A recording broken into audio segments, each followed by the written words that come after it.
Xaricdə təhsil alan Məcnun Məmmədovun diplomu təsdiq olunacaqmı?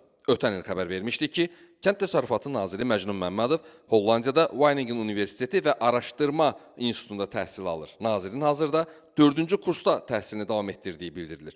Zəngilan rayonunun Mincivan qəsəbəsində anadan olan nazirimiz 2000-2004-cü illərdə Dövlət İqtisad Universitetində təhsil alıb. O, magistr təhsilini Pakistanda davam etdirib. Amerikada biznes üzrə təlim proqramı keçib. Hərbi xidmətdən sonra qida sektorunda çalışmağa başlayıb. Məcnun Məmmədov müxtəlif şirkətlərdə fərqli vəzifələrdə çalışıb və daha sonra nazir vəzifəsinə yüksəlib.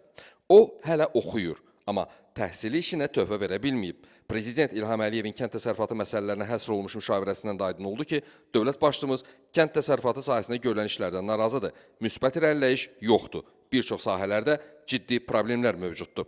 Bir sözlə, Məcnun Məmmədovun nazir təyin olunandan bugünə qədər gördüyü işlərin real nəticəsi müşavirədə tam aydın oldu. Bəs görəsən, nazir nə düşünür? Bakıda oxudu, Pakistanda davam elədi, Amerikada təlim keçdi və nəticə vermədi. İndi də Hollandiyada oxuyur. Nazirin həyat tərzindən fərqli olaraq kənd təsərrüfatı sahəmizdə dəyişən heç nə yoxdur. Hə, bir də az qala unutmuşdum. Məcnun Məmmədov xalqın yaddaşında tez bir zamanda arıqlayan nazir kimi yadda qalıb. Başqa bir xatırlama yoxdur. Əməli işi hələ ki kənd təsərrüfatımıza bir töhfə verməyib. Görəsən diplomu necə təsdiq olunacaq? O axı bütün gün işlədi.